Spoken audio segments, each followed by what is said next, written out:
ঘটনায় আপনার নাম জড়িয়েছে, এই বিষয়ে আপনার আসলে বক্তব্য?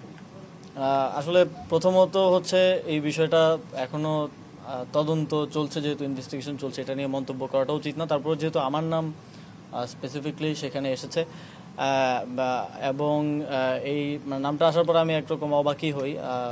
জানাল আলম অপুকে আমি চিনতাম যখন আমি ছাত্র অধিকার পরিষদে ছিলাম 2022 সালে, মানে যখন ক্যাম্পাসে আমরা ছাত্র রাজনীতির সাথে যুক্ত ছিলাম, তখন সেও ছাত্র অধিকার পরিষদ করতো, সম্মিলিত বেসরকারি বিশ্ববিদ্যালয়ের কমিটিতে বোধহয় ছিল।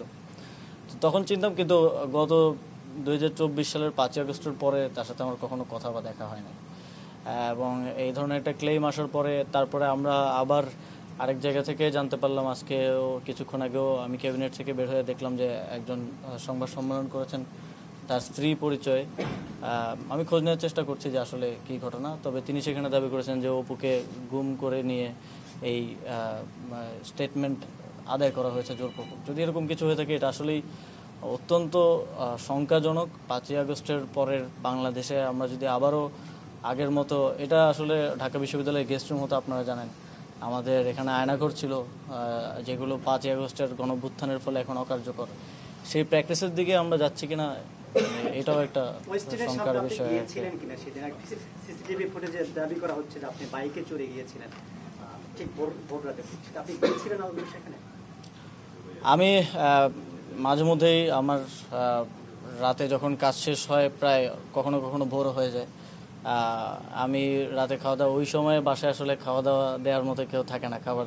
তো আমি মাঝে মধ্যে বেশিরভাগ সময় যাই 300 ফিটের নীলা মার্কেট বলে একটা জায়গা আছে, আপনারা জানেন, ওইখানে হাঁসের মাংস খুব ভালো পাওয়া যায়। তো ওইখানে হয়তো যাই 4-5 জন মিলে। তো আবার মাঝে মধ্যে ওইটা আবার বেশি ভোর হয়ে গেলে বন্ধ থাকে, তখন ওইদিকে ওয়েস্ট এন্ডে যাওয়া হয়। তবে এক্সাক্ট ওই দিন আমি গিয়েছিলাম কিনা বা সেখানে ছিলাম কিনা, এটা আমার